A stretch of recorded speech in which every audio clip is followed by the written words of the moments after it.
Hello, and with a week off, but we are back. We are back again on Catching Up with Franco, and this week we have with us very special guest, Tom Zahler. Yay, Tom Zahler's here. Hey. How are you? Good.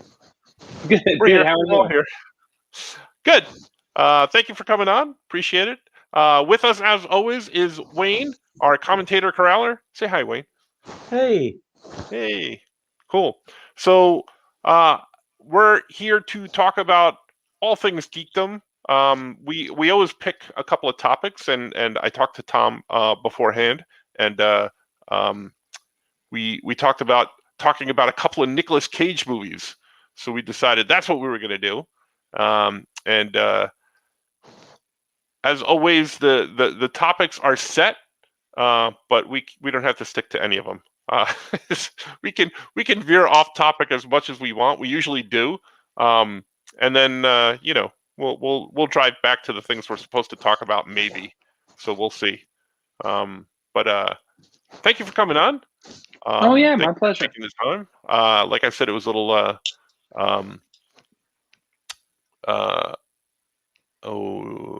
Okay. Sorry, I was reading something, got distracted. Thank you for coming on and for doing this such last minute, because I had somebody drop out, and then I was at a convention, so I decided I won't follow up on this to get a guest. So then when I put it out there in the universe, you responded. So I appreciate you coming on. Oh sure. Nice. Yeah. So for those of you who are familiar with Tom, you don't have to listen for the next minute or so. But if you're not familiar with Tom, where do we know you from? What are you doing? The big thing that people know me from is a book called Love and Capes, which is a superhero romantic comedy. It's about a superhero who says, "I love my girlfriend. I'm going to tell her that, but if I tell her that, I have to tell her everything." I've done 5 volumes of it. I stopped back in like 2013 with volume 4. And then Greg Weisman, who did Gargoyles in the first season of Rebels, and I worked with him on Young Justice. Yeah, I worked with him on the Young Justice book for DC. Yeah, he came up to me at a show and he's like, "Are you ever coming back to Love and Capes?" And I'm like, "Greg, I would, but I don't have an idea. I don't know what to do." And he said, "Well, I have one. You want to know?" I'm like, "Yes, tell me, guy who created Young Justice. What's your idea?" Like it's going to be any good, right? Yeah. Yeah, hack. I mean, Captain Adam. What was that about? And he said, jump it 5 years, and now they have 2 kids. And I'm like, oh crap, that solves all my problems. So I did another run, and that came out in November of last year. And then to further complicate things, I decided to do Love and Capes in the time of COVID, which is my Patreon project. So it's the heroes going through COVID like we all are 6 months ago, because it's easier to write about what happened than try to guess what will happen. And there's a new comic every week up on Patreon, and there's behind the scenes and sketches of the week and all sorts of other stuff. But yeah, that's the one big thing I've done that people would know me from. The other one is this obscure little art project called My Little Pony, right? Which I write for. Yeah. Pastel ponies that are incredibly popular, and I'm glad to be part of the fan base. And I've been working on them since about the time that I wrapped up Love and Capes. I did a Twilight Sparkle one shot, and then the horse left the barn, and it was just ponies from there on out. They've announced the end of the series, so I've written my last issue as far as I know. I wrote a 4-parter, of which 3 parts came out. So hopefully there'll be some way that I can do the last one at some point. What I was writing about is what we did for the last season, or the last set of issues of My Little Pony, is in the series, they do the last episode takes place in the future of My Little Pony. So there's a lot of ground to cover to figure out how to get from the second last episode to the last episode. And I was covering a lot of the Cheese Sandwich, who's the Weird Al Yankovic character, and Pinkie Pie relationship stuff. So since you don't get to write like a really tight arc with subplots, what I did is I broke it down into 4 stories. And the idea was to tell these 4 stories over the course of a year, so it'd feel like they had an actual relationship, rather than, one issue where suddenly the dime drops and then they're together. So 3 of them were done, and I think they're all strong stories. But there was one more that was supposed to come out at some point. And let's see. I work for a line webtoon. I did a book called Warning Label, or a strip called Warning Label, comic called Warning Label, whatever they call it. I did Pixels, where hang on just a minute. That's going to sound much better. But warning label about a girl who's cursed by her ex-boyfriend, that every guy who asks her out gets the warning label, what they need to watch out for. I did about 200 pages of that. And then I did 2 seasons of a book called Cupid Zeros about hitmen for love. 2-person hitman teams of Cupids who get people together. And the Kickstarter for that is being printed, and then you'll be able to buy the volume 1 trade. I did a book about magical wineries because I like being able to write off my wine bills. About a magical time-traveling winery where if you drink a bottle from 1912, you go back to 1912. And then I did a book called Long Distance about a couple in a long-distance relationship. So I think that's what I've done. And along the way, I've done like Disney Tsum Tsums and Star Trek and covers for Strawberry Shortcake and Atomic Robo, and just wrote for the Spider-Man cartoon. So the last few years, for the last few years, you haven't done anything. No, I mostly nap. I cut you off on that last thing. You said you did something for Spider-Man. I wrote an episode of Ultimate Spider-Man Web Warriors. I wrote cool. The first part of Contest of Champions, which is the 3rd season. I think I knew that about you. Yeah. Mm-hmm. Very cool. Yeah. In fact, this week and last week, I'm teaching art classes at a summer camp, which is weird because I have to be somewhere every day at the same time. That's weird for you, right? Yeah. I don't know how people do this. This is. Yeah, I do it every day of my life for 10 months a year. So you're a better man than I am. I've been freelancing for 20 years now, and it just it messes you up. Yeah. Because I've talked to friends of mine, and they talk about their job, and I'm like, but what if you have a dentist appointment? What do you do? You have to ask for vacation time. I don't really take vacations. I work for myself, so I'm never actually off, but I'm not off in different states sometimes. So yeah, that's weird. That's very different. It's a 10-month schedule. So on the summers, I get used to not having a schedule, and then when September rolls around and I have to get back in school, I'm like, wait, your body has to get acclimated again to this. Mm-hmm. Yeah. You and I have a very distinct thing that we can relate to each other, because we can see each other from across a convention hall because we're the only 2 tall guys that can see over everybody else's heads. Is that right? That's true. I can see wherever you're set up. I'm like, oh, Tom's right over there. Mm-hmm. Yeah, you forget it's like a superpower. I remember going to see Disneyland, the World of Color water show, and I loved it, and my friend didn't. And I couldn't figure out why, because it never occurred to me that when you're shorter, you can't just look up more. Yeah. It's right. I had to lower myself down and go, oh, you can see anything. This is horrible. Why would you like this? I'm like, this was an awesome show. There you go. So what are we drawing while we're talking here? Or what are you going to draw? I know what I'm drawing. I don't know what you're drawing. Yeah. I'm going to work on another page of Love and Capes, the page that's coming up next week. Nice. Because I have no bank of issues or pages built up, because that's the way that goes. I was ahead for about 10 weeks, and now I've been day of for the last way too long. Life of a freelancer, right? Mm-hmm. Speaking of life of a freelancer, I'm going to be drawing a commission that I've put off for quite a while, and I need to get to. So that's why this show exists, so that I can actually catch up on things. So I'm going to be drawing a page of a commission of Ninjak from Valiant. So cool. I'm going to be doing that while we discuss things. So we've had Andy Price on the show before, and we've had Sarah. I've never heard of him. Yeah, I'd like to have them back at some point again, because it's always fun talking to them. But I've asked them, and I'm going to ask you because this fascinates me, because I've heard of it. The pony perspective. How is it like dealing with the fans and stuff like that? Oh, and also before we get to that, because I'm sorry I cut you off, I forget to tell everybody that you can ask questions live on StreamYard, so you need to give StreamYard permission if you want to see, if you want us to know your name, or else it just comes up as a Facebook user or YouTube user. So Wayne knows who we're talking about. So and throw your questions up there, because Wayne is monitoring us on all the different platforms where we are, and he can see all your questions. So we can throw out some questions or answer some questions for you. So I'm sorry. Go ahead, Tom. What were you going to say? I'm a Star Trek fan, so I'm used to socially awkward people who like things a little too much.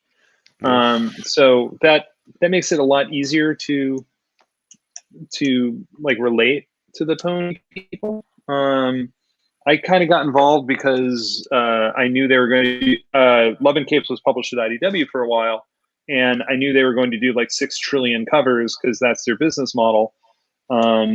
So I asked if I could do one because it seemed like a good idea, and then that wound up being, do you want to pitch the book? And I said, well, I'm not an idiot. Yes. Right. So I proceeded to then send in a bunch of pitches and wound up writing one and writing more. But it's the kind of thing where I'm used to the weird. I wasn't, and like I mainlined the show to get a feeling for how to write it. And the thing that has come to me is that I don't know, I have no idea why the show is a success, but I can tell you why it's not a failure. Like, it's really, really well written. And I get how people fall for it, because it's so well done. Like, all the characters have reason to like each other, and they have some reason to hate each other. So there's instant conflict involved anytime they're together, and you don't get that in a lot of cartoons. I pitched on Strawberry Shortcake, and that was very much, they all work together and get along and sell things to each other. And I don't understand how that economy works. It makes no sense to me. So I'm just looking to see if you can like see stuff that I'm drawing or not, or if I gotta we can do this every once in a while as well, so you can show people what you're actually drawing. Okay, let me. I'm gonna walk to the edge, but I'll still be able to hear you. I'm gonna try turning off these lights because I can work like that. I mean, actually, I've got it really light anyway, so. Okay, cool. I'll probably have to take it lighter at some point, but anyway, My Little Pony working on stuff. Art. Now, let me ask you this, because usually sure. I like to ask, unless there's something really big happening pop culture wise, like, like there's a new episode of Loki or something like that happening. This week was an off week, and Suicide Squad is coming up tonight, so we'll probably talk about that with somebody next week. But I saw it. Oh, you saw it already? Yeah, there was a sneak preview last week that I got to get into. I don't know how, but I did. Nice. Oh, so no spoilers, but just tell us, did you like it or not? I really enjoyed it. Nice. There's like 1 or 2 notes that I would change, but it has been a long time since I've seen a thing that I wouldn't change something on. Right. the bane of being a writer, right? Yeah. Like, you're always thinking dialogue. It's like, man, if you just done this one thing a little differently, that would have been cool. But yeah, it's really good, and it doesn't. I like James Gunn. I was disappointed in the second Guardians film. Oh, okay. I thought it felt like James Gunn kind of unchecked. And I thought, I mean, I don't have any like inside knowledge of the like how that movie got made, but it felt like he needed the co-writer from the first film to really keep him from, like, there's that one scene where they're jumping through like their warp hyperspace thing. And they're like, oh, we have to do 30 jumps. I'm like, that's too many. That's not funny. That's just silly. Like, you went too far. And I felt like a lot of the subtlety was gone from the first one. So I was like, I like his work, but I wasn't sure, unchecked, what he was going to do with Suicide Squad. And I thought he did a really good job. It doesn't feel like Guardians. I mean, it's still funny and there's music, but it's Different movie.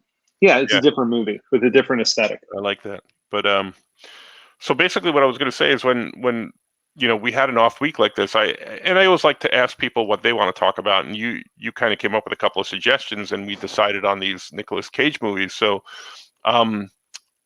what I wanted to ask you is how much Nicolas Cage influence is there in your work? My Little Ponies or otherwise. Let's see. I don't know that there's any in My Little Pony, but the thing. All right, so because you picked these movies, and I'm interested to know why. Other than that, they're good and they're fun, right? But they're super enjoyable. They're kind of like the right tone. Like they don't take themselves lightly, but they don't take themselves overly seriously. Mm-hmm. And like he had his whole super action phase for a while. I don't remember in which order they came out. I know when Con Air came out, that's when they were talking about him for Superman. Right. And that's when I learned that I don't care what people say about things. Like, until I see principal photography starts, I'm not worried about what you say is going to happen. Right. Especially then, like Marvel movies weren't a thing, and DC, I mean, I remember being in the theater at San Diego waiting to see X-Men, and I kept telling people the movie didn't exist. Because I remember the Fantastic Four Corman film, I remember Punisher, and I remember Captain America. And like, there's no real movie. Like, this is all just like an elaborate con. Mm-hmm. And like, I remember sitting in the theater, and my buddy turned to me and goes, "Oh, you're in the theater seeing X-Men." And I said, "I can't help but notice. I've seen a bunch of trailers. I haven't actually seen a movie yet." But there was an X-Men movie. Spoilers. And funny side note, talking about the Nicolas Cage Superman, my second or third year at into DC, got to be friendly with some people, and I met a very lovely young lady who worked in the department, with toys and stuff like that, and she brought us on a tour of the offices, and she brought us to this one really obscure back room where they had just a bunch of junk in there, like, extra, standees for promotional stuff they did. And I'm kind of like, well, why are we back here type thing? And she just points up on a shelf, and it's a Nicolas Cage bust. Now, this was before it was widely known that he did anything Superman related. You had the whispers of the stuff, but you didn't know that he actually, had done any test footage or anything like that.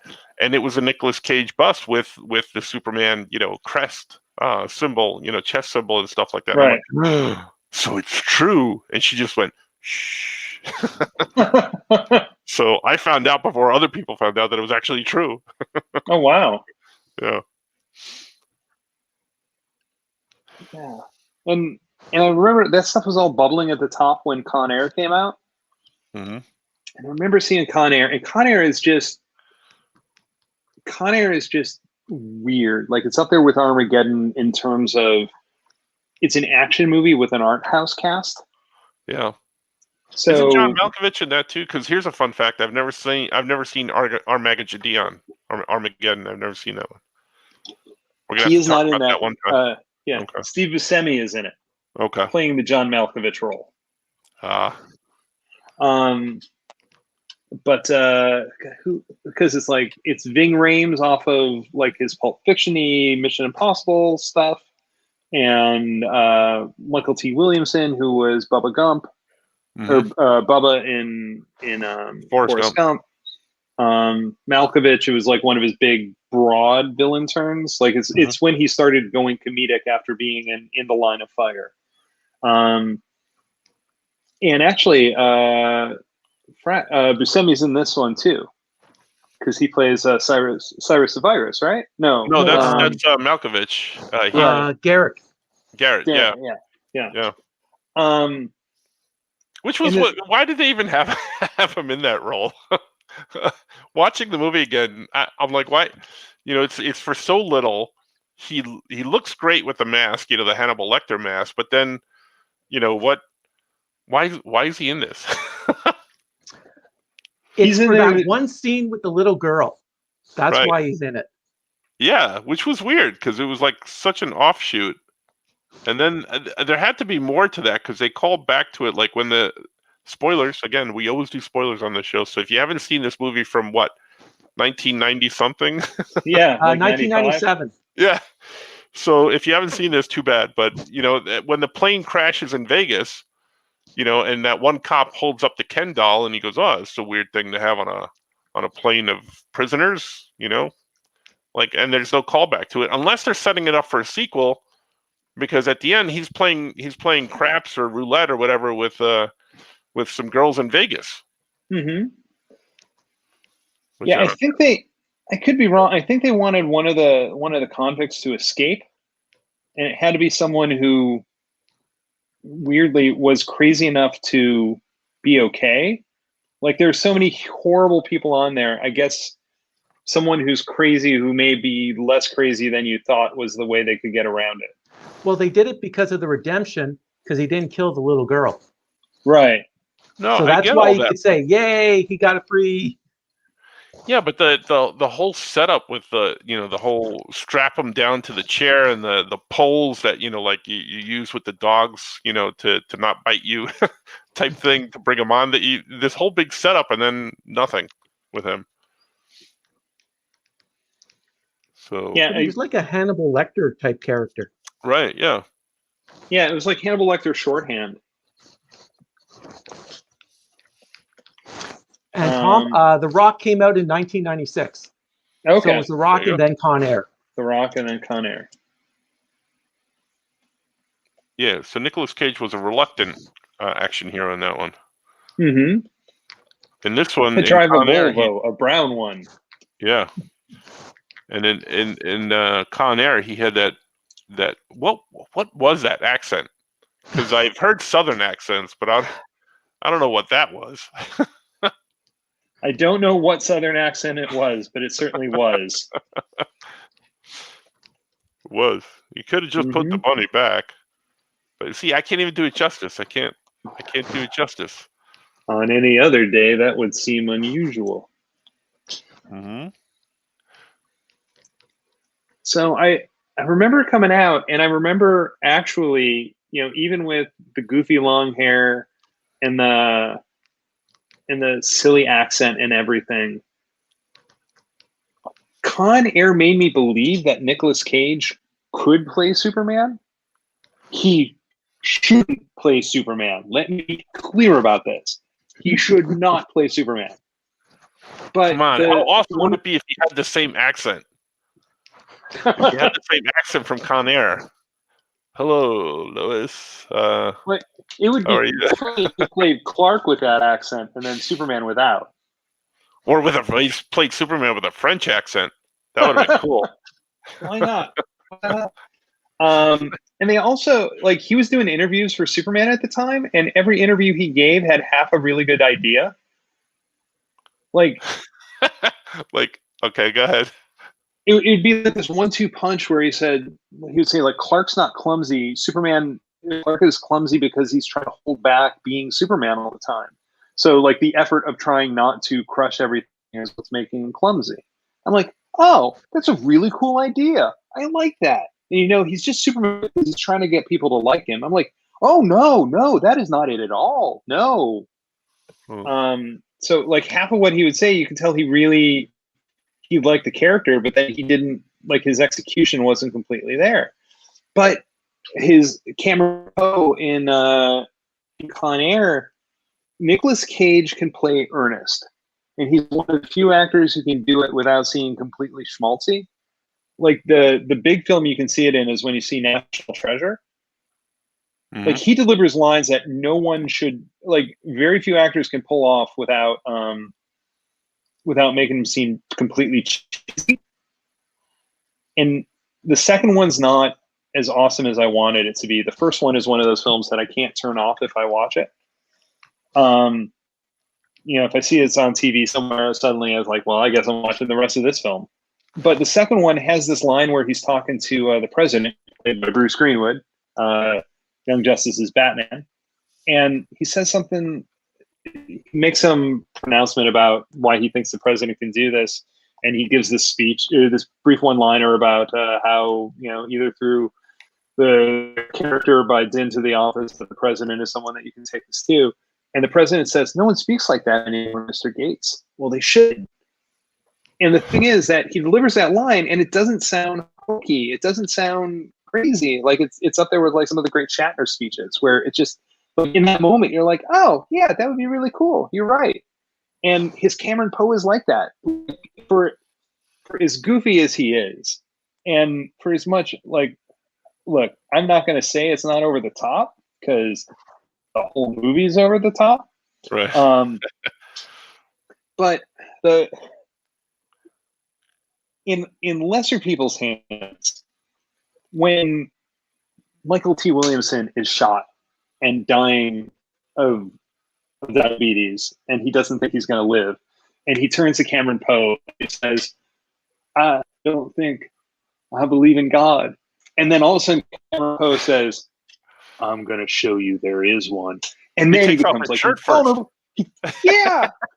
He gets shot in the arm and it doesn't stop him.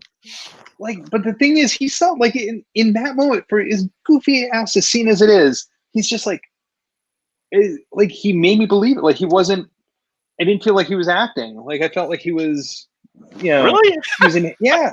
Look, I just because I felt he was acting throughout the whole thing.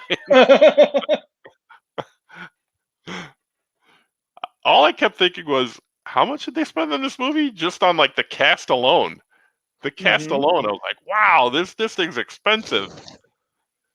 Well, and I know, like, John Cusack said he finally decided to do an action film, although I would argue, gross point blank, he finally decided to do an action film, so he decided to do like the broadest, loudest, craziest one he could find. And he did. I guess so. Yeah. So actually, I kind of feel the same way about Stanley Goodspeed in The Rock, where I just like, I really think he can play earnest, and I really enjoy that about him. Like, not every role he plays is great. He's clearly doing a lot of stuff to pay off his tax bills. That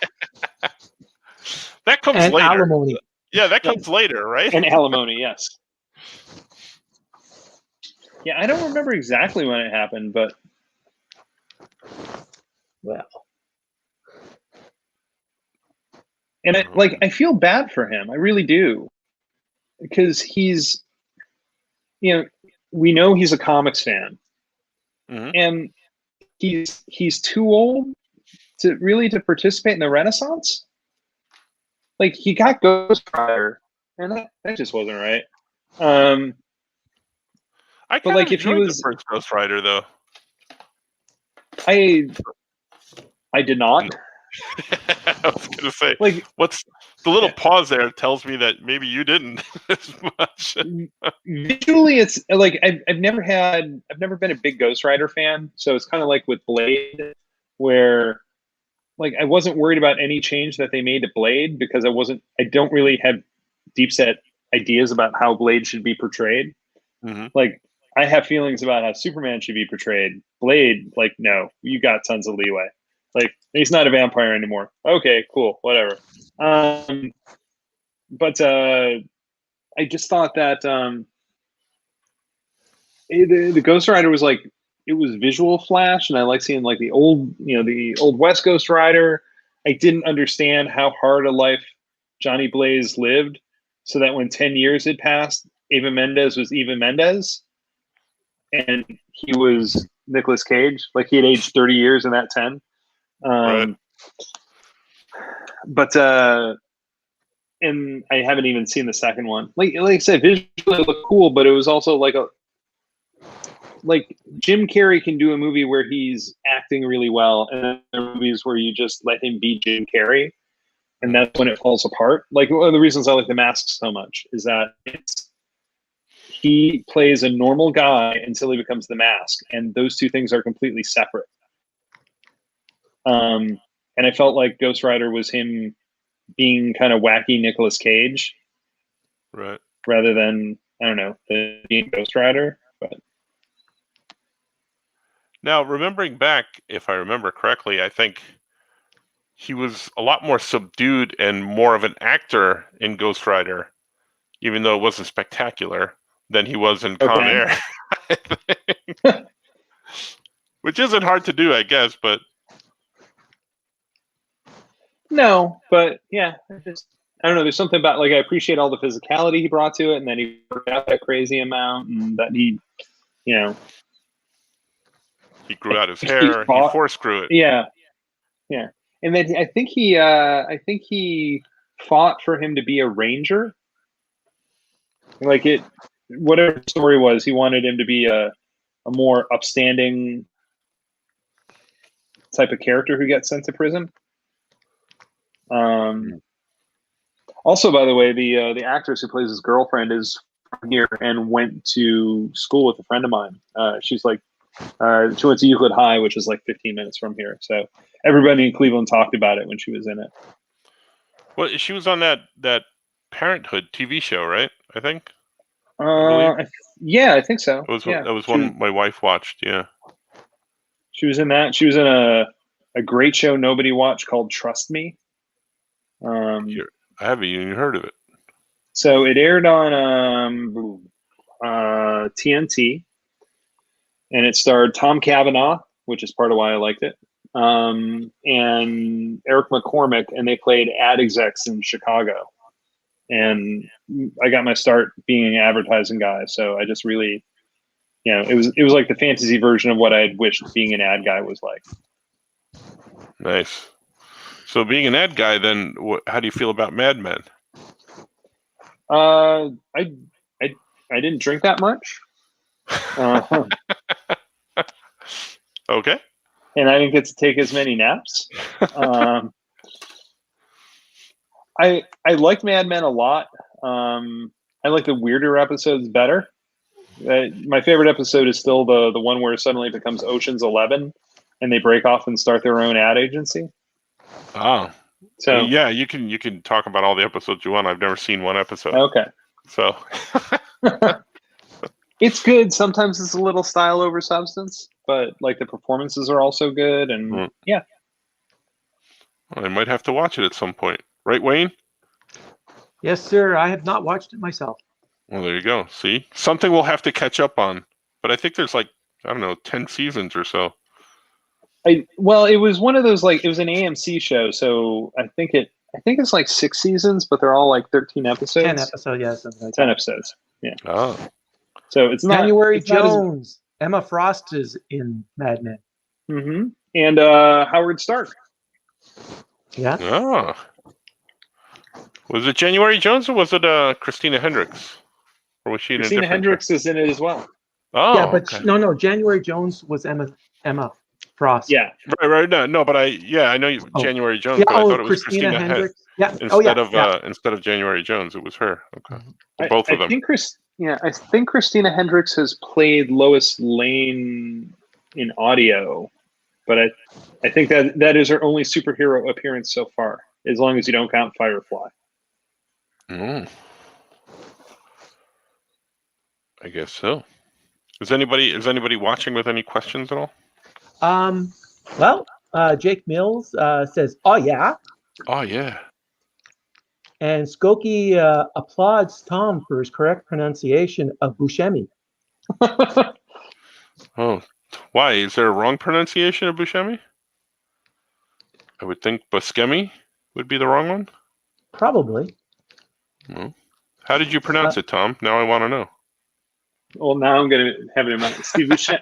Steve Buscemi. Yeah, isn't that how we all say it, I think? I believe so. Andrew Clark, I'm only borrowing your Humvee. From The Rock. And Andrew Clark, did you watch Ghost Rider 2? My God, it was bad. Yes, it was. Yes. I did not. Yeah. See, that's what I'm saying. The first one wasn't that bad, I would say. And it seems like he was trying to act, like legitimately trying to act. More so than in Con Air. I don't know what that was.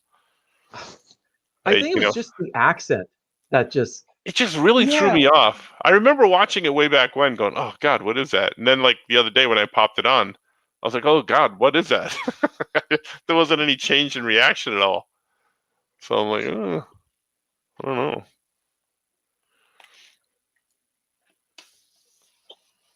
I don't know. The accent is crazy. I can't deny that. But I don't know. I just like there's something about his performance that just really, really works for me in that.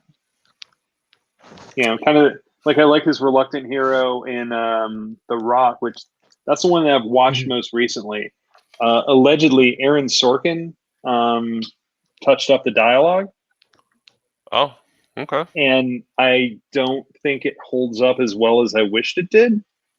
Right. Like some of the lines are still really good. I still like Losers Try. But there's the whole do you remember the Rocket Man joke? No. There was this whole sequence which is Nicolas Cage asking this guy, "Do you like Elton John?" "No, I hate that soft jazz stuff or soft rock stuff." It's like, "Well, it's you. You're the Rocket Man," and then shoots a rocket into him. Yeah. And like that's a lot of buildup. That wasn't Right. that funny. You should not have done that. No. But see, I think it fits his character because he wasn't the action guy. He was just, you know.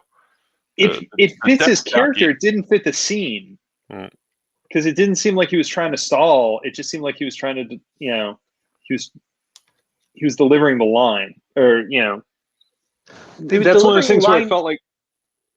Sorry, go ahead, Tom. It felt like one of those things where Sorkin was so enamored with the line that he didn't figure out how to deliver, like Elton John, Rocket Man shooting a guy with a rocket. There's a joke there. It just is half as long as the joke that he did. And you know he was going to shoot the rocket because they were doing the cutaways to the control panel and looking right at the fire key.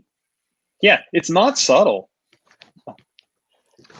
My favorite part of that movie was when Catherine Zeta-Jones, like, you know, ducks under the lasers and stuff like that, you know, very seductively. I like that part. Oh, sorry, that was you and I Sean remember Connery Budapest completely differently. Yeah. That was a completely different Sean Connery movie. Sorry. I believe that was Entrapment. Yes. Yes. Ooh, Tom, you were right. Christina Hendricks was in All-Star Superman as Lois Lane. That's with Jamie Denton as Superman. Wow, look at you. I can never remember any of these things. That's why I have Wayne, because I can't remember any of these things. That's why I have another laptop beside me. Well, you know, I have been on a game show, so I had to. Oh, that's right. I had to remember stuff. Yeah. You were on Who Wants to Be a Millionaire? Right, that's right. So that's another connection we have. Were you on with Regis? Because I saw Regis for like 3 seconds once. No, I was on the one with Meredith. Meredith. Yes. Oh, I have a super huge crush on her. Oh, that's interesting because she had a crush on me. Nice. No, she was. Good. You are now fantastic. off the show. Look the show is now ended. Yeah, if you've got to be on the show, like I think Regis is probably was a better host. But he had the catchphrases, yeah. But if you got to be on the show, the one where the minute you get brought onto the show, you get to you get a bunch of questions. Like that's the one to be on. Right. Because like if I had won $1 million, like you didn't even have to air the episode for all I care. Like that, I just wanted. There we go. That's much better. Well, I was gonna ask. Did you you know, you're on this show, so I'm gonna say no. You didn't get the $1 million, but did you win the $1 million? I did not. I won 32 grand. Nice. And I am living in it. There you go. So it was the down payment for my house. Nice. Ooh, so hands on this is the house that Meredith bought. Nice. Well, congratulations. So when are you going to return to the game show circuit? Which other I've game shows would tried. you want to do? And what made you want to do Who Wants to Be a Millionaire? Oh, A lot of people talk about it. Oh, I could be on that show and I could win $1 million, but actually doing it is something else. Like having the balls to, go out there and audition and be on the show is something different, I think. All right, so this is a big long story, and I get kind of sappy about it. So my Aunt Alice. So I have a tight Irish Catholic family, and on my dad's side of the family, they get together for Sunday dinner every Sunday, Mm-hmm. and it's great because then you can miss it. Because, like if you only get together with your relatives once a year, it's a big deal to make it to that one. If you're getting together every week, it doesn't matter if, this week I'm at San Diego Comic-Con. Right. I'll just see you next week. It'll be great.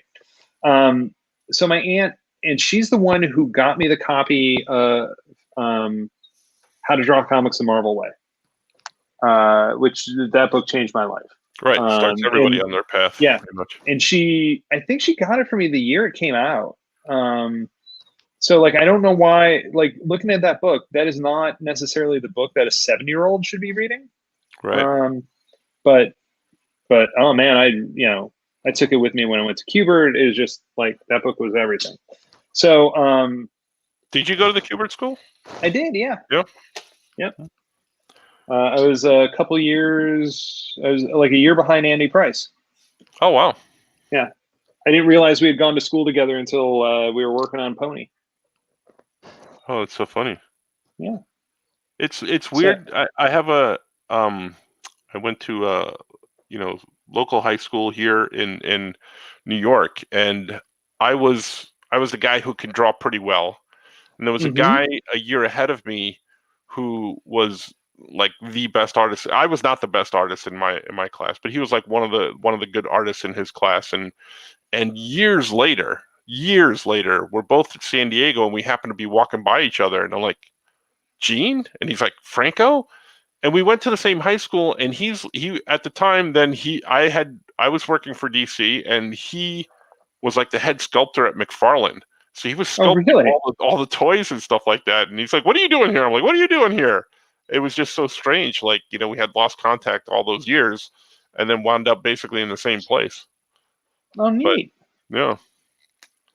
But go ahead. I'm sorry. I cut you off again. Oh, no. So my Aunt Alice would, she always bring me newspaper clippings. And this was, it had to be like 3 months after I quit my day job and I'd been completely freelance. So I'm over there one Sunday and she gives me this thing for Who Wants to Be a Millionaire, having tryouts in Cleveland for the syndicated show. And I remember thinking, man, it's such a pain to go downtown to Cleveland. Mm-hmm. Like, I don't want to find parking and it's supposed to rain and it doesn't sound great. But I did it. And I went down, they had like a morning, afternoon, evenings thing. I went to the afternoon one. And like it was a live tour. They give you a test. I obviously did okay enough on the test. Yeah, a written test or yeah, like a little Scantron thing, multiple choice. It was like 30 questions. So, and honestly, I think there were 2 questions I don't think I knew. Now, are it they seemed pretty solid. Culture or different things about science or this or that and the other thing, or they're all over the place.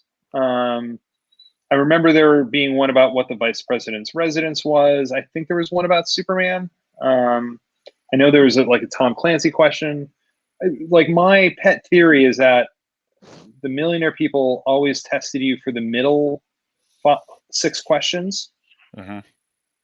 They wanted someone who, if they got to the middle, it'd get interesting, but they didn't want, I'm sure they wouldn't say no to them, but they didn't necessarily, they weren't looking for somebody who could answer all 15. They wanted people who could answer the first 10 and make it interesting.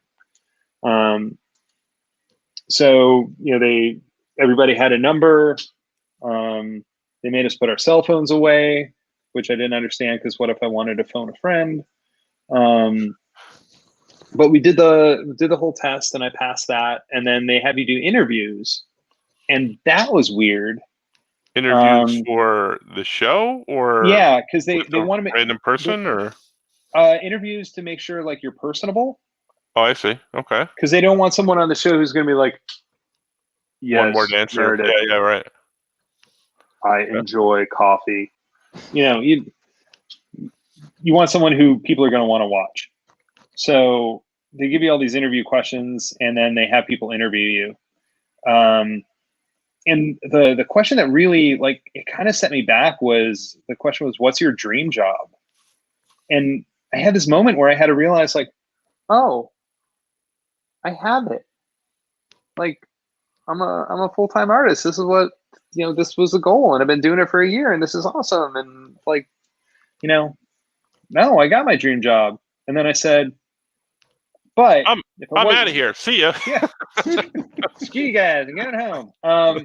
I said, but if I wasn't doing this, I'd want to be the guest villain on Buffy the Vampire Slayer. I said, because what I want is 13 episodes, my own action figure, and the cover of Tiger Beat magazine. Tiger Beat. And the interviewer, you're going back a ways there. Yeah. The interviewer actually said, do they still publish Tiger Beat? I said, that's not important. What's important is I want like 14-year-old girls wondering if I like to ride horses. That's what You and Sean Cassidy.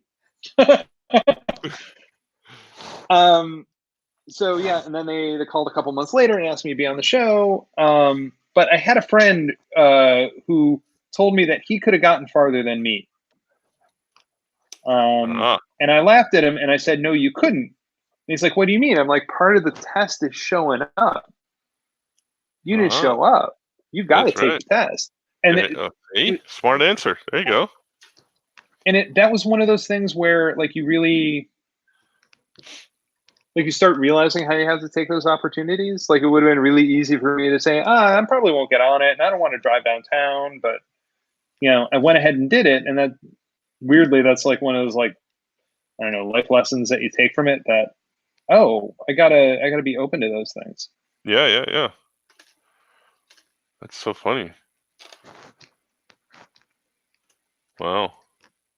So you had fun and you liked doing it and you didn't regret it. I didn't regret it. I enjoyed doing it. But it's hard to enjoy it. Like, when you were on the show, how did you do it? When I was on How to Be a Millionaire? Yeah. Yeah. Is it just that you did the phone-in thing? And I was never on it, so, Oh, okay. I don't know why I thought you... Oh, it's because you said the Regis thing. That's why I got confused. Yeah, no. I saw... I was parked in a car. Actually, I was working as a freelance production assistant, and we were waiting to go set up a thing, and I'm like, Regis just walked by the car, and I'm like, holy crap, that's Regis. Oh, okay. So I said, hey, Regis, and he looked at me, and he did one of these. He did one of these. He looked at me, and I said, hey, Regis, how you doing? And he looked at me and went, and then kept walking. So that out of control. Yeah. My game show connection is I did meet Vanna White, though. Oh, really? Yeah, I got to work with her because, again, doing this production assistant thing, I went to this, I think it was a jeweler's convention, and she was like the guest of honor there. And it was my job to basically follow her around with a camera. I was on a camera crew. I wasn't filming somebody else, but I had all the the portable deck, and I was basically the mule, following the cameraman. And it was, the air conditioning broke down. Everybody was in a suit and tie tuxedos. We were in suit and ties, because we were slumming it as a camera crew. And everybody was in tuxedos. And Vanna White was as pristine as could be. She was very, every hair was in place, makeup was perfect, and she was not sweating. Everybody else was sweating profusely, men, women, everywhere. She wasn't, which led me to believe that she is either an alien because she wasn't human, or she had all of her sweat glands removed. So one of those two things is true about Vanna White, but she is stunning in person. Yeah. Or she's freshly from package. Yeah, basically. It's just like a Stepford wife. Yeah. So it was weird because like everybody was like just sweating gallons, buckets of sweat, and she wasn't. She was just like, I guess, living lights under the hot lights of Wheel of Fortune for years has made her immune to that stuff, I guess. But I don't know. I don't know. So she liked my tie. She said she liked my tie, so I'm going to take that for what it's worth. Well, that's awesome. We do have a question. Did anyone see the new Nick Cage movie, Pig? D. Brad would like to know. Not yet. I've heard about this. Yeah, I've heard about this, but I haven't seen it. That's another one for the list of stuff that I might get to eventually and talk about, but probably not. So I plan to. Scoop was worried if he missed any of the Con Air talk. All of it. He missed all of it at this point.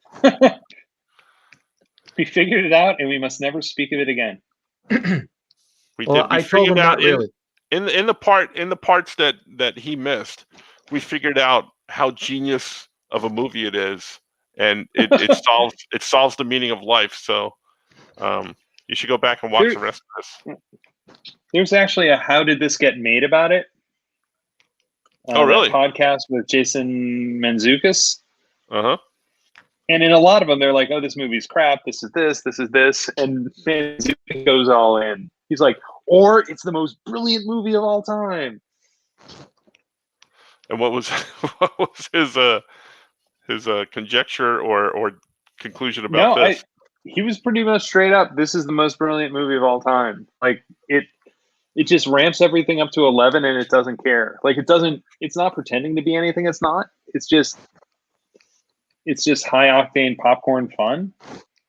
And like very few movies can get away with like the having the was it Porsche or Ferrari? The one that Colomini drives. It's a Corvette, isn't it? Corvette. Yeah. No. And look, Colomini should get all the work. Because he's awesome. He played Chief O'Brien on Star Trek. Right. Did you see him in The Replacements? Yes. I haven't. Oh, that's a brilliant movie. That's on my list. I love that movie. Yeah, I love that movie. Wayne, you finally mentioned a movie I've seen.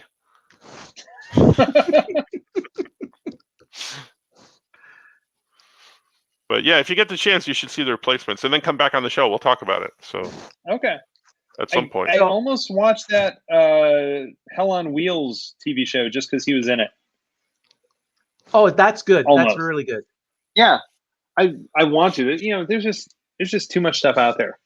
Like it's great because eventually you'll see it, and if you wait long enough, like all the spoilers will fade from your memory. But now, before we go any further, and I forget, sorry, Wayne, but before we go any further, and I forget this, you mentioned you want to be a villain on Buffy the Vampire Slayer. So yeah. I assume that you're a big Buffy fan? Yeah. Right, so at some point, we're going to have to talk about that. Yeah, we're going to have to come back and talk about both of those, because I'm a huge fan of Buffy. Yeah. But go ahead, Wayne, sorry. I have Nicolas Cage's IMDb open. Oh, boy. And I would say around the time that he does The Wicker Man, that's when I think you can sort of say that's when there was a change in his career. Yep. Mm-hmm. What year was Wicker Man? Wicker Man was 2006, the year before Ghost Rider. Okay.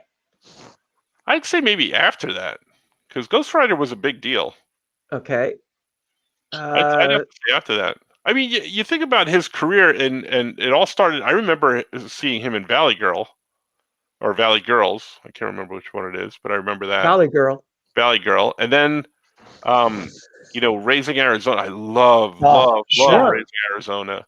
And then he did the David Lynch movie. I forget what that's called. Blue Velvet? Wild Hearts. Oh, Wild at Heart.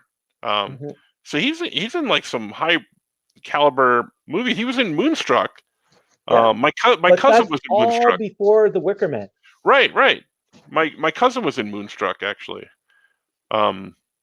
So yeah, she's one of the people you watch in the background stuff. I can point her out to you if you ever watch the movie. But Okay. yeah, and then that's how I got to be in a mob movie once because of her. It's a long story. We'll get into it another time. But yeah, it's weird. Um, but yeah, I think it's after all that stuff because Ghost Rider was still kind of like I think on the fence. So I don't know. Yeah, it's sort of downhill. Yeah, for after that, right? Yeah. Oh, he did at least. Wait. When did he do National Treasure? Is that 2004? Okay. National Treasure. Oops. I had it. And there, I know there's one movie he did in 2011 that I will defend him. Yeah, 2004 for National Treasure. Okay. I still think National Treasure is probably my peak Nicolas Cage. But Are you talking about Drive Angry in 2011? I am not. But that is a Nick Cage movie that I have missed, and I definitely want to see. How about The Season of the Witch? That's one of them, I think. I've seen these movies. Drive Angry. Remind me again, because I think I've seen that, but I'm not sure. Oh, jeez. Drive Angry. Okay, I gotta pull up the plot. A vengeful father escapes from hell and chases after the men who killed his daughter and kidnapped his granddaughter. I remember that movie. There was another movie. It was another car movie. Well, he did Gone in 60 Seconds. No, not that one. I remember Gone in 60 Seconds. There was another one. I think Charlotte Ross, I think is her name. She was on the later episodes of NYPD Blue. She's also in the cast. Because I remember a scene with them in a hotel room, but I can't remember the name of the movie. Okay. See, this is why I have planned. No. Okay. All right. Charlotte Ross. That'll probably be easier. Yeah. See, this is awful because we're going down a path. But the NYPD. You didn't get to the. Oh, actually, it'd be 2010, wasn't it? The 2010 movie that he did that I like so much. Oh, sorry. 2010. Sorcerer's Apprentice? That's the one. He was also he was really good in Kick-Ass as Big Daddy. Yeah, that's true. But that was like a supporting role. Mm-hmm. Okay. But I think that affords him a little opportunity to be weirder without having to carry the film. So, Franco, we're still talking about Drive Angry. Are we talking about Drive? Okay, so yeah, that was the plays one that Candy in Drive Angry. That's right. Okay, that's it then. Yes. Now it's all coming back to me. Oh my god! Yeah. If I remember, the car comes out of the ground, doesn't it? I don't know. I think I tried to block a lot of that out. So yeah, that may have happened. I may have blocked a lot of that out. Nicolas Cage movies have actually caused me to develop rules for living that I've had to tell all my friends. Okay, all right, you got to hit us with these now. I need to know. Well, there's really only one. Okay. So if to take down my most hated enemy, I have to face off with him. When they put my body back, you don't have to put the rest of the John Travolta weight back. Because he goes from being John Travolta to Nicolas Cage, and then when he becomes John Travolta again, they give him his face back, but they also give him all 50 pounds that was different than him and Nick Cage. And like, no, just the face is okay. Right. I forgot about Face Off. Oh my gosh. Jeez Louise, how can you forget about Face Off? Wow. D. Brad says his new movie Pig is his best reviewed action movie. I would imagine so, with a name like Pig. Yeah. Well, didn't he just do like the one that's kind of Five Nights at Freddy's? Is that the Willy Wonderland? Yes. Yeah, I've downloaded it to watch when I'm in Vegas. Okay. Because is that now? I'm just I'm gonna trying to stop you there. deconstruct that. Yeah, I'm going to stop you there because is that why what happens in Vegas stays in Vegas? Pretty is much. that the reasoning? Is that the Exactly. Yeah. And I should download Pig too. Yeah, I have to watch Pig. Okay, so just a hit for the cycle. I love Sorcerer's Apprentice. I remember And that. Yeah. I'm convinced that the movie is better if you skip the first. It's like 6 minutes. Okay. Why? Because the first 6 minutes feel very much like we think the audience got confused. So let's do all the setup for what happened before, because all right, so I'm going to call super spoilers on this because you guys have seen it, right? Yeah, we've seen it, and it doesn't matter because Okay. we tell the audience that it's going to happen. Yeah, I'm Spoilers. just letting them know that this is not one of the little things. So throughout the whole film, he's telling Jay Bachelet, whatever his name is. I can't pronounce his name like Buscemi. Right. He's Andrew Clark's going to be upset, or whoever it was. Oh, that was Skokie. Skokie. So he's telling Jay, you can't fall in love, you can't be with this girl, you have to let it go. And because you know the whole backstory that his love is trapped as Morgan Le Fay or whatever exactly it was, you know why he's saying it. So that when Jay gives up the Merlin ring and is supposed to lose all his powers, and he's telling Nicolas Cage, and you think it's going to be, you think he's going to be mad and horrible. He says, I would have done the same thing. And then learning that he was in that sort of similar position where he was where he wanted to protect his girlfriend, I think is really interesting. If you know all that ahead of time, there's no twist to his character. And I love the world building they did with the magic. And it's goofy to do a movie based on Sorcerer's Apprentice, period, but I really enjoy that. I've come to the conclusion in the last few minutes that you know way too much about Nicolas Cage movies. That's what I'm going to go with. What I'm seeing is I need to watch more of them. I'm surprised you haven't seen these other ones that people have mentioned, being this mega fan of Cage movies. The one that's on my list that I really want to make sure I see is It Could Happen to You. That's where he plays the cop who tips the waitress with the lottery ticket. Bridget Fonda's in that one. Yeah. But that's another one where he's playing a upstanding guy, and I just think it's really interesting that he can play that role, because not a lot of people can, without it seeming like super cheesy. Right. Huh.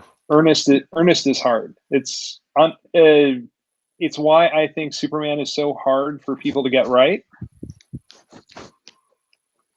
Interesting. And Captain America, like Chris Evans nails it. I thought Henry Cavill does a great job in any scene that's not in the movie. Like if you watch all the behind the scenes stuff, you go, that's totally Superman. Look, he's laughing with kids. He's awesome. And then you see the movie and he's super depressed. Yeah. He is I've said this a number of times. He is gorgeous. I've said it to his face. The very first time I met him, I actually literally ran into him, and he said, "Excuse me," and I said, "My God, you're gorgeous." Is what I said to him. And he looked at me and he said, "Thank you." So yeah, that's my Henry Cavill story. I have another one, but we'll save it for later. Okay. Yeah, he is just amazing. But the thing that really destroys all of the illusion for me, and I think you would get this as well, is I meet these guys, and you've been in San Diego, and they walk past you. They're all shorter than me. Everybody's shorter than me. So it really kind of shatters the illusion of like, Superman's not as tall as I am, type thing. You get that? A little bit, yeah. I haven't run into him. I have a picture of me and Brandon Routh. Yeah, same thing. I'm taller than Brandon Routh. Yeah, I Mhm. remember posting it, and a friend of mine responded and is like, "Of course you're taller than Superman." Yep, same thing. I Um, posted a picture of me and him, and I got the same comments. I think it's the Yeah. same guy that's commenting on all this. Michael Bailey. But Brandon Routh doesn't seem short. Like even meeting him, he seemed in the right scale. Right. And he's a very nice guy. Yeah. Super nice guy. I stopped watching Legends of Tomorrow when he left. I couldn't watch it anymore. And I'm a huge Katie Lotz fan, and that wasn't enough to bring me back. I'm like, I love Katie apparently Lotz, I yeah. wanted the Atom. Well, when I met him in Ottawa, I gave him a bunch of Atom books, and I said, you got to read The Sword of the Atom, where they take him to the with the frogs and everything in the sword. And then he saw the sword and he said, "Oh, this is so cool. I hope they give me a sword in the show." This was back when he was doing the Atom on Arrow. Oh, when he was TV Tony Stark. So before he did Legends, yeah. Yeah, before he did Legends. And then I saw him at another show later. He said, "You know what? I really like that Sword of the Atom. That was a really cool story." Nice. So he actually read it instead of tossing it. Love that. Now, I was very upset because he guest starred on a few episodes of The Rookie. Okay. With Nathan Fillion, and that's my like super guilty show. Like, it's hokey. It's these police officers get shot at more times in one episode than I think any actual living police officer has ever been shot at all in their lives. But he was a bad guy. He was like a racist bad guy on the show, and I'm like, come on, man, I like him too much. But I love Brandon Routh, sweet guy. Did you ever see Dylan Dog? No, I didn't. That's right, he's in that, right? Mm-hmm. Have you seen it? Any good? Yeah, yeah, it's pretty cool. I have not seen it. I should see it. I want to see it. Put that on the list. We'll watch it at some point. That we'll never get to as well. I'm sure with my ramblings, I interrupted somebody's train of thought at some point. So of the two movies, which one do you prefer? Con Air or of the two movies, which one do you prefer? Con Air or The Rock? Well, Franco, you answer first. Well, I'm gonna go with because even though it has Sean Connery, I can't do good Sean Connery. And I love me some Sean Connery. Con Air is just so stupid over the top. It's so bad, it's good type thing. And I love that. I love, like, you're talking to the guy here who loves schlocky movies like Attack of the Killer Tomatoes, Amazon Women in the Avocado Jungle of Death. These are movies that like I like and that we should talk about at some point on the show. But they're hokey killer clowns from outer space. These are the types of movies they're I from like. Tiny Town. These are the type of movies I like. So, as bad as Con Air is, I really like Con Air. Yeah, I'm with you. I love The Rock, but The Rock tries to be too many things. Like it goes from the actual, Ed Harris being a crazy but yet stand-up ethical bad guy. Right. It has that, but suddenly there's a wacky chase through San Francisco with, like fruit carts and water bottle delivery services and. Right, and they wind up at the Presidio with Mark Harmon. Yes. I remember that.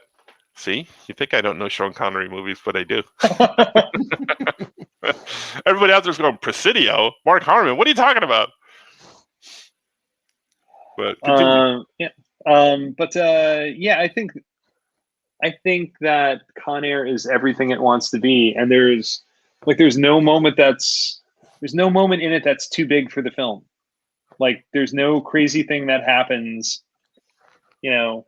Like I don't know. I buy into it's not that I think the physics in the movie works by any stretch, but I'm just saying, like, it buys into itself so much that you're like, well, of course John Cusack's character wears sandals while riding a motorcycle. Right. That just happens in this world. Yeah, I just I dig it. I dig it through and through. The only thing that kind of throws me off in the film is their questionable knowledge of how Las Vegas works. Because they're going through the strip. They're at Fremont Street. I'm like, wait, I know the plane was traveling. Like I get that part, but like if you've never seen Fremont Street, you don't know why there's a low res version of an airplane flying over as the plane flies over. Like it Well, yeah, it felt like that, oh, everything's in the same place here. Wayne, you're going there next week, possibly. Yeah. So you're gonna have to go check out these sites and photograph, and then we'll have to come back and compare them to the actual film on the show. So that's your assignment next week. That's my assignment. Yeah. If I Now, decide to take it. Yeah. Oh, see, that's the other franchise that I'm just crazy for. So that's not Star Trek, but And I'm sure it's the you one that guys are J.J. taller than Abrams him. didn't ruin. I know I'm taller than him because I saw him on a street in New York City, and he walked past me, and he's about, well, not past, he was like, on the other side of the sidewalk, and I'm like thinking, my God, he's short. And that ruined everything for me. It ruined all of Top Gun, all of it, the whole thing. Because I felt the need for speed, but then I saw him live and in person, and I never wanted to go that fast again, ever. So nobody cares about that or knows what we're talking about, but okay. I get it. I had that experience with Richard Gere, and I didn't even meet him. Yeah. I was at Planet Hollywood in New York City, and they had his uniform from Officer and a Gentleman. Mm-hmm. I'm like, look, it's doll-sized. Oh, boy. Like, you just look at that and go, no, that's like, I know Tom Cruise isn't tall. Like, I get that part. But the Richard Gere thing was like, oh, you're a tiny pretend human. That's weird. Wow. See, yeah. That's upsetting on so many levels. Well, getting still on this whole height thing, D. Brad would like to know, is there any celebrity taller than Franco? No, I don't think so. I don't think there is.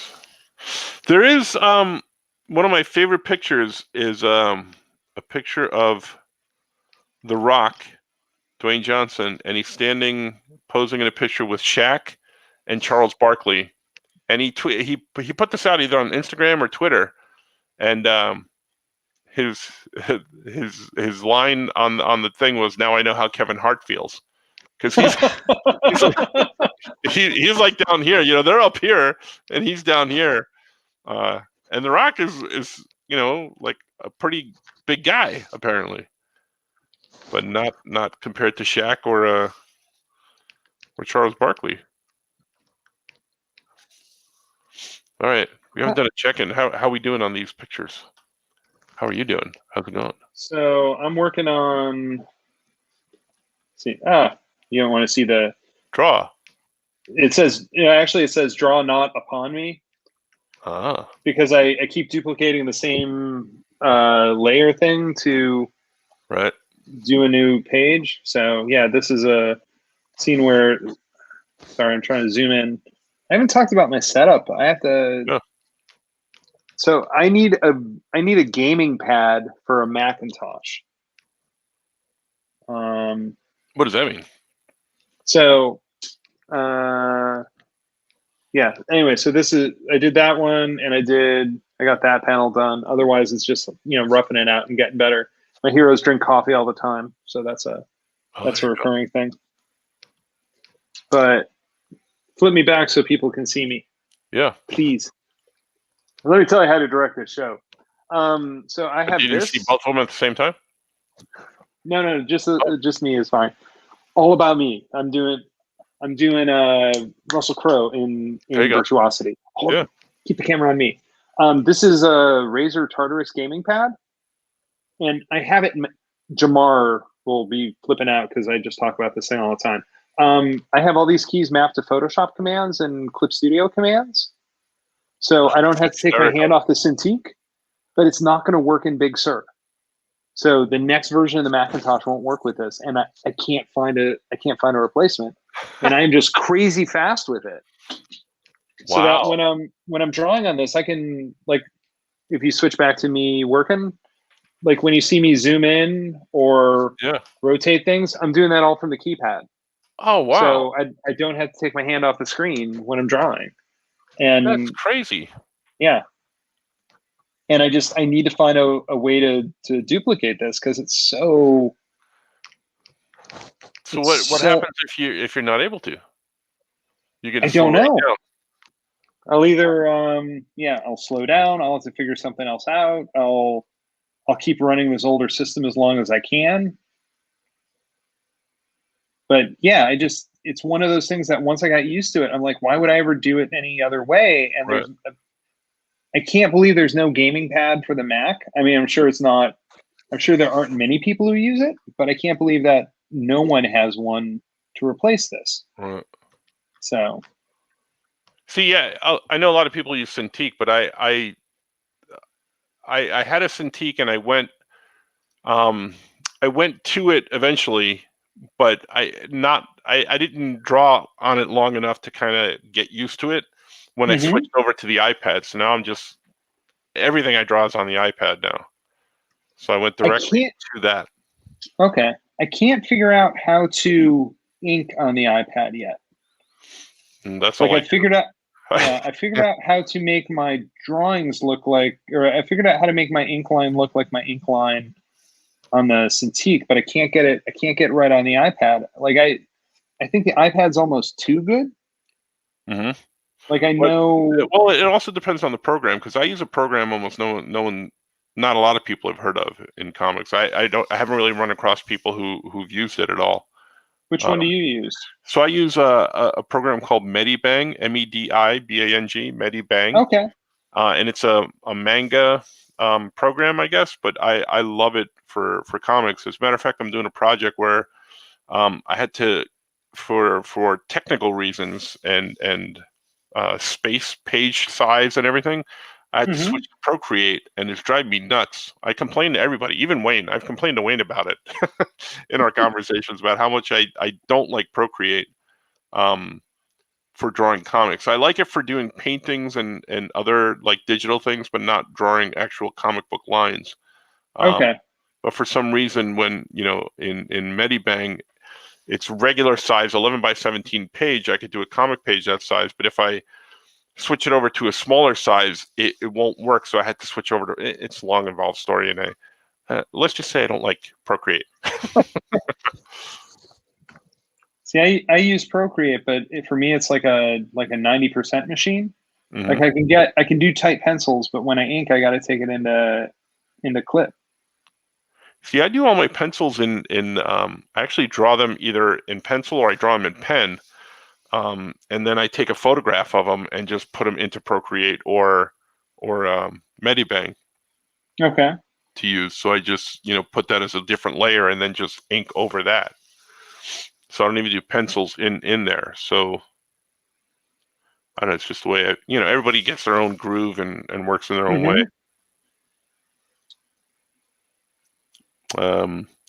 Has everybody stopped watching us, Wayne, or is there any questions? No. Nice. No, we do have a question before from D. Brad.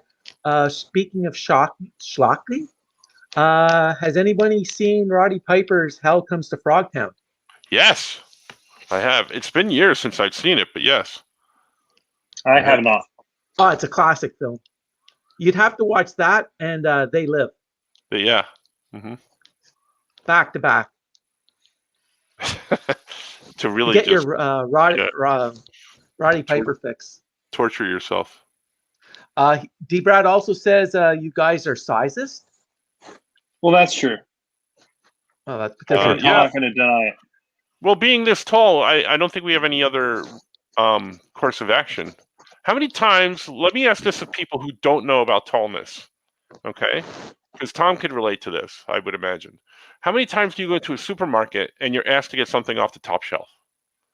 It happens. It happens like 50-50. You know, Mhm. more than 50-50. Where I asked to get something. Oh, excuse me, can you reach that off the top shelf? It's a thing. My immediate go-to response is only if you can get that thing off the bottom shelf for me. Is my response back usually. But so yeah, and you will be sizes too if you ever have to fly commercial on an airplane, right? It's like that scene in X-Men where you see the claws come out and Rogue asks, "Does it hurt?" Every time. Every time, right? So I Tom, don't care what flight. I don't care what flight I'm on. I always pay for extra legroom if they have it. and Tom, D. Brad has a question for you. Sure. Do you use Clip Studio Paint? Yeah.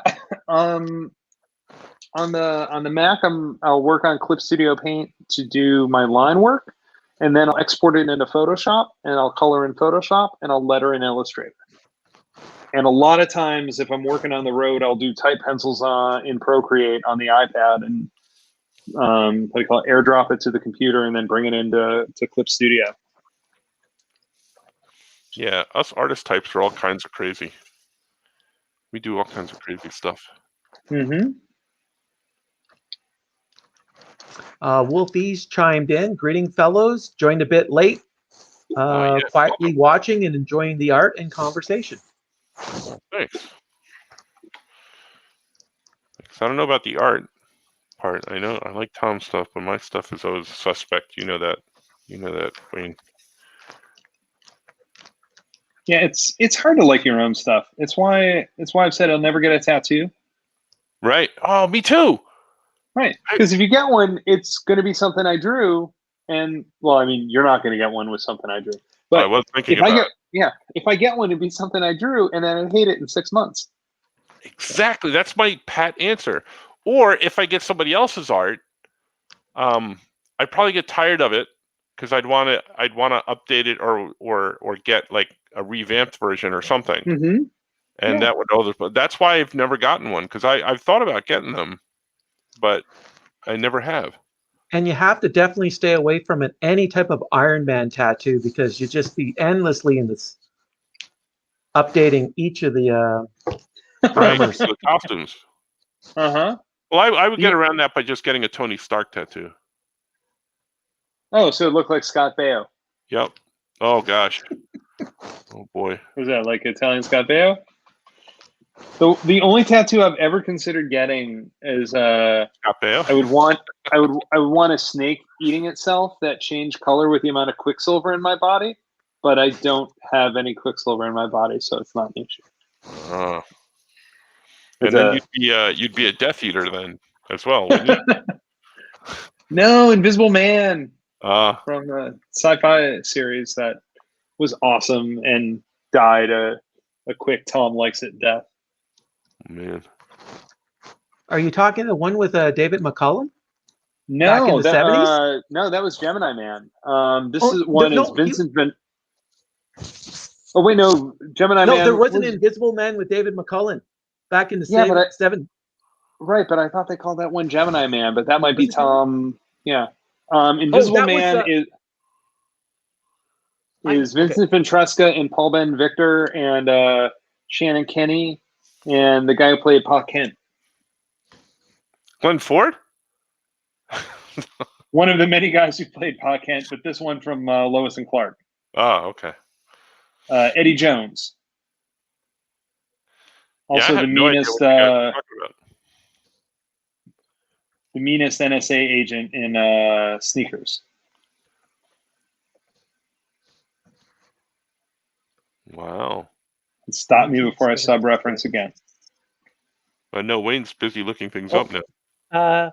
Gemini Man was created to replace the previous season's The Invisible Man. So you're both right. Okay. You're both right on that one. Wow. I remember this too. That's never happened before. Usually I'm the one that's right. But now Because I both you- remember The Invisible Man had David McCullen. Who was Ilya Kuryakin from Man from U.N.C.L.E. And Ducky from NCIS. Yeah. Who replaced him? Who was Gemini Man then? Okay, Bill- Gemini. Oh, it was Ben Murphy, right? That's right.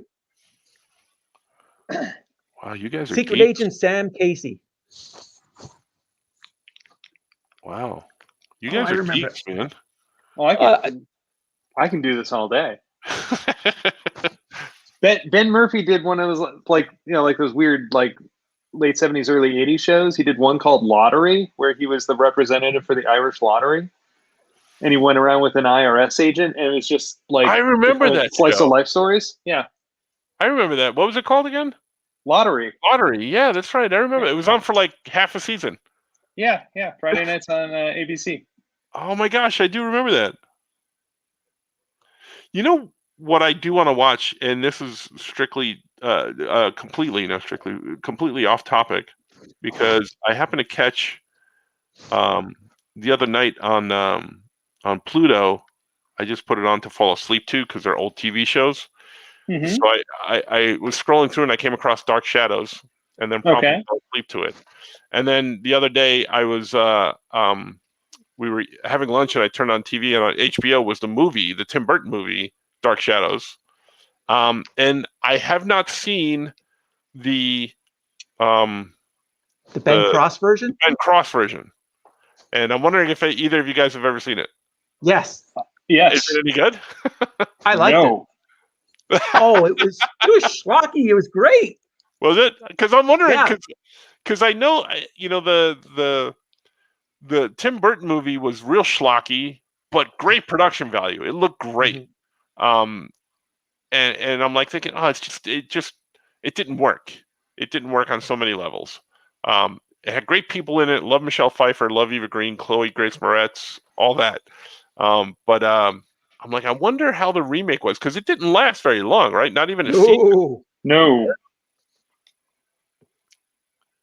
So I want, and I'm wondering if it is on anything streaming, because I might want to. I wonder if it's on Peacock, because it was a NBC show. It doesn't necessarily mean it'll be on there. Oh yeah, but I mean, I think it was like Universal. It was one of the things they owned to bring back.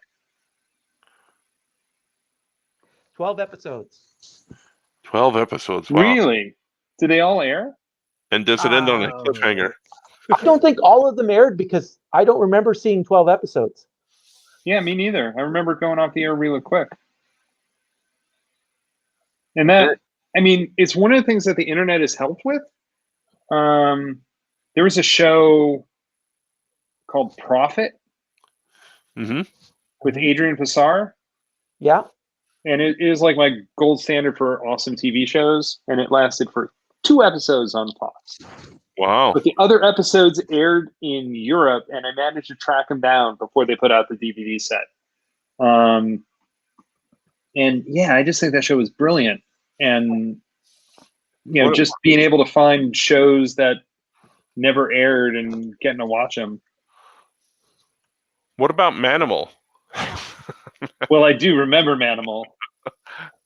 Did you know he came back? No. Yes, Manimal appears in a second season episode of Nightman. Does he really?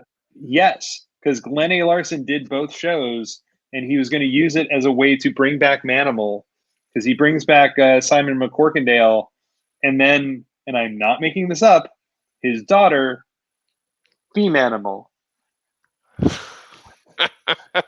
And it would have featured the daughter. My gosh. Did you guys ever watch the updated version of Night Stalker?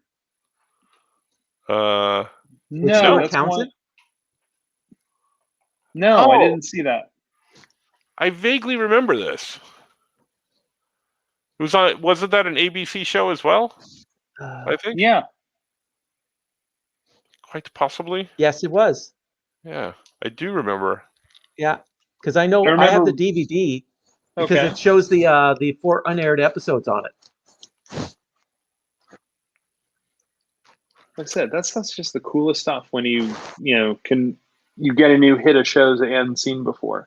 I remember when they put out the Firefly DVD and I was pacing them out because like there was only 3 more. So Right, and they were all shown out of order as well, weren't they, when they were Yeah. aired? Yeah, Mhm. yeah. Fox did a number on them. Yep. I remember that. I love that show because people had been talking about it, and I wound up seeing it because I think it was already out on DVD, and I borrowed the DVD from my cousin, and I watched them in order. So when I heard it, I went back and heard about the way they aired it and everything. I'm like, wow, you can't do that with this. Mhm. That's not a thing that's going to work. Yeah, Fox there's a lot of stuff they messed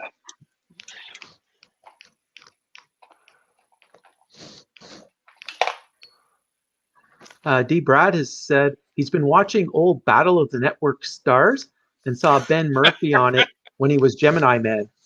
Really? Well, Linda See, now Carter that's- was Wonder Woman.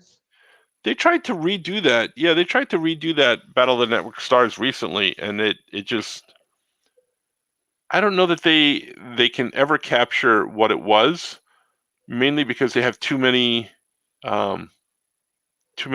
channels now. Whereas way back when they only had the 3, and it made a lot of sense. Well, it's like the Laugh Olympics. Hmm. You had the Scooby Doobies, Yogi Yahooies. And the really rottens. That's right. Yeah, and I also like with a lot of those shows, I never had a feeling for how much they were scripted. But I don't know if I only remember watching Battle of the Network Stars, so I'm wondering how hokey it would be if I watched it now. Yeah, I don't know that they were scripted though, because I remember, Johnny and we talk about this on the Oh Yeah podcast all the time about the controversy with Robert Conrad and Gabriel Kaplan when they raced, and Robert Conrad could not believe that or someone had cheated, and then he raced them 1-on-1, and Gabriel Kaplan slaughtered him, like beat him in a relay race. So I don't know that they were scripted. I think they were actually trying to do, real athletic things. I'm glad to hear that. Yeah. And they were all Hollywood people, so, very beautiful people doing athletic things was something that they could pull off, I guess. Mm-hmm. Unlike me. It's like, what do they do? Like Circus of the Stars? Are you saying you wouldn't watch a Battle of the Network Stars with cartoonists? I'd totally watch that. It wouldn't last long. But. Yeah. I don't know about that. I used to work for a newspaper, and around here we had a thing called Battle of the Businesses that was like Battle of the Network Stars, but with local businesses. And what would they do? Like, just volleyball. Like No, it was volleyball and swimming and tug of war and relay race and golf and tons of stuff. Did they have any like real world consequences? Like, if one business won, the other one had to go out of business or something? No, I cracked my rib playing. That was about it. Did you? Yes. We were playing volleyball, and I went down for the ball, and so did my teammate, and I got the ball, and she got I got the point, and she got my rib. But we got the point. That's what's important. Yeah, and you didn't lose your business, so that was good. Yes. Newspapers, that's a secure business to be in. Right. Freelance. What's the line from Spider-Man, the J.K. Simmons one? Because it came out right when I went freelance, where Peter says, "So I'm hired? Hired? No, freelance. That's the thing Freelance. for a boy your age. Yeah. Meat. Yeah. Oh boy. Righty. So I said earlier on, I just want to finish the thought because I'm just going to close the loop on it. I feel bad for Nicolas Cage because I think he would be great in a Marvel movie, but he's too old to be in a Marvel movie. Mm. Like now that comic book movies are such a thing, like 1990s Nicolas Cage would have been really interesting as someone. Part of me, I think he's too old, but there's part of me that really would have loved to have seen him be Reed Richards. Oh wow. Because I think he would play smart in a completely different way than anyone else in the Marvel universe had. It would be his chance to be Jeff Goldblum. Okay, I can see that maybe. So if he, let's say he was going to be cast right now in a movie that they were making for something Marvel, what would you cast him as? Being the age he is right now, and Right. and being in a Marvel movie, what would you do? Hey! He's not that old. He's my age. Yeah. No, I'm fine with that. I'm just saying. What would you cast him in, or as? I'm trying to think. I feel like I'd cast him as a villain. Ooh, Because honestly, there is part of me that thinks how well would he franchise up? Like Robert Downey Jr. was of an age that he could play Iron Man for 10 years solid and still, be Iron Man. Same thing with Captain America. Mm-hmm. So, you don't want that last Superman film with Chris Reeve for all sorts of reasons. But that was the tail end of him being able to play that Superman character. Mm-hmm. Man, I'm trying to think who else is left. He would be a good Fantastic Four villain because I feel like he might be an interesting mole man. Really? Yeah. Too tall. Well, they could play around with that. I mean, look what they did with Lord of the Rings and John Rice Davies. So that wouldn't be a concern nowadays. I'm gonna How go. about him as Dr. Doom? I heard someone on a podcast. He would be interesting as Dr. Doom, but I heard someone on a podcast because Doom is such a hard role to cast, I think. But someone mentioned somebody, and since they said it, I've never been able to think it's not brilliant. It's the guy who plays Nandor, or not Nandor, What We Do in the Shadows, the one who's Jackie Daytona. Yeah. He would. Oh. Right? Once you see it, you can't unsee it. As Dr. Doom, really? Wow. Yeah. Huh. So what about you? Who do you think he should play? I don't know. I just pose these questions. I don't really answer them. I mean, at this point too, there's part of me that goes, well, in 10 years you've done Infinity Gauntlet and Civil War. I'm not saying Marvel. Marvel's got that track record where if they tell me they're going to do, well, hell, I mean, they've said we're doing Squirrel Girl at some point. They could do their generic comic book from the 80s. I'm like, okay, cool, whatever. I'll go see that because it'll probably be okay. Well, let me ask you this, because we'll get back to the casting in a second, but I want to get this out there now that it popped into my head. Do you think at any point, which I think would be awesome, do you think at any point Marvel would go off script in terms of off of comic books and create their own story that hasn't been pulled from comics at all? Do I think the Marvel movies? Yeah. Mm-hmm. I don't feel like they would. I think they would change things around. I mean, I thought but yeah. Yeah, but I mean, Civil War in the movie wasn't quite Civil War, right? Mm-hmm. It was good, and I could see them doing that. I could see them like taking concepts and blowing them out and taking them somewhere different. Mm-hmm. Like, I don't think, unless they build to it, I don't think they would do Secret Wars as Secret Wars. Well, I think that's No. something that they would build to. I would Right. imagine. But yeah, I can't see them figuring out their own. The only thing they would do is borrow from someone else. Like, I feel like the multiverse is kind of like, I don't know this to be true, but I feel like the multiverse is kind of coming about because people like Miles Morales and Into the Spider-Verse. mm-hmm. So, and I think they would borrow from Into the Spider-Verse because someone else proved to them that it would work. But they don't seem like they're trying to strike new ground. Like, everything, it feels like everything has to be based on something from a comic.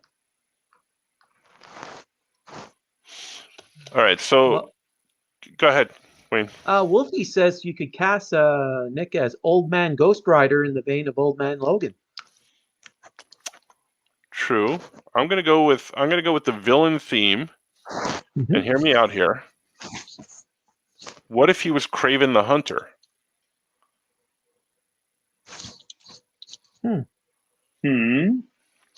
He could get that really crazy facial hair going.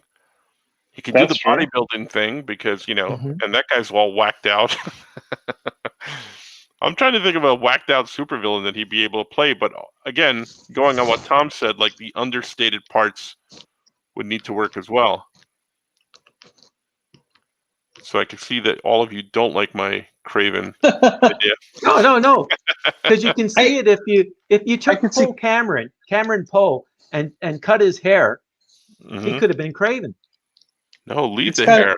Yeah, it'd kind of be a Kraven's Last Hunt kind of Kraven. Yeah, that's what I was thinking. It's just hard to do Kraven's Last Hunt until you've had at least one other. Well, you could de-age him. That's true. They got that secret sauce there. Right. Every once in a while they'll have something. I'm like, how did you do that? Right. I'm thinking, I'm going to stick with Kraven on this one. I'm thinking. Yeah, I just pulled up a list of the 100 Marvel villains. Two that popped up: the Gray Gargoyle. Could be interesting. Okay. And High Evolutionary. Oh. I'm trying to process his voice in my head because I feel like Nicolas Cage has Keanu Reeves syndrome. like I think Keanu Reeves can act, but he's always going to sound like Keanu Reeves, right? Yeah. That's why the Matrix movies are so brilliant, because all he has to do is say "whoa" while Lawrence Fishburne delivers exposition. Okay, how about this for Nicolas Cage then? Fing Fang Foom. Minimal makeup. They could pull it off. I think I'm onto something here. I'm gonna take credit for this if he shows up. Fing Fang Foom.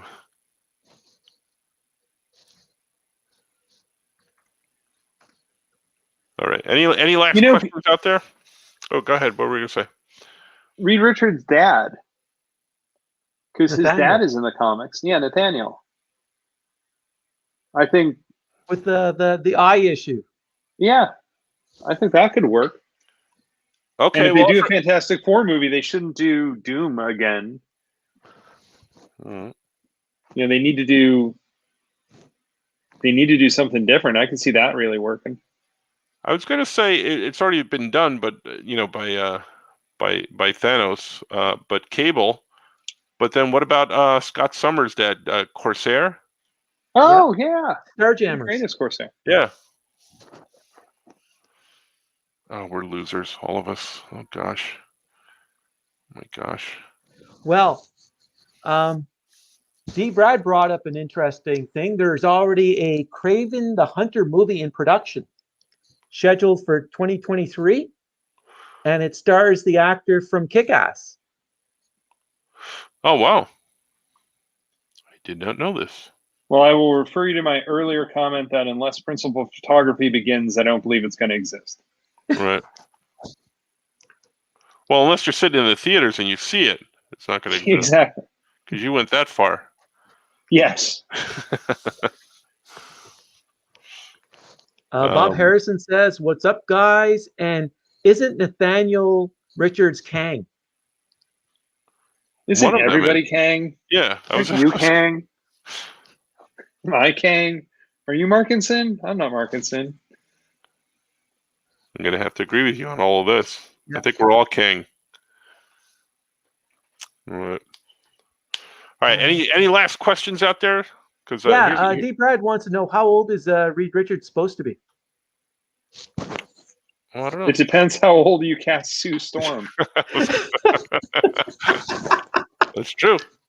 Oh, I think we lost your phone because you may have run out of battery. But let's do this because we're out of. Here's my Ninjak. Not finished, but almost there. But there's my Ninjak, and I have a cool Ninjak name that's upside down. Oh, there it is. Ninjak name. Yeah. I did it sort of kind of Quesada-esque, if you will. But all right. Yeah, I think my phone gave up. Your phone, it's got just a little power, but it hits at the 2-hour mark, and everybody's phone gives up. So, thanks for coming on.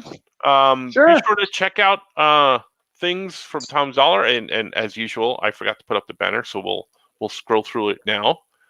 Check out Tom Zahler because yeah, I'm just an idiot. I just get into drawing and talking, and I forget to do other things. But you can find him on Instagram and Twitter. At there it comes right now at Tom Zahler, and then Tom Z with an HTOMZ.com for all things Tom Zahler. So thank you for coming on, and thank you for hanging out for a couple hours and drawing and stuff like that. Yeah, thanks for having me. Yeah, we will definitely have to come back and talk other stuff, especially Buffy, because I'm a big Buffy fan. I love Buffy. Okay, cool. So we'll have to. I haven't seen Buffy other than the movie. You're gonna. Oh no, it's horrible stuff. The movie. You have so much awesome stuff ahead of you. If you haven't seen it, really, it's just one of the. I have them on iTunes. My all-time favorite series. One of them. So you should definitely watch them.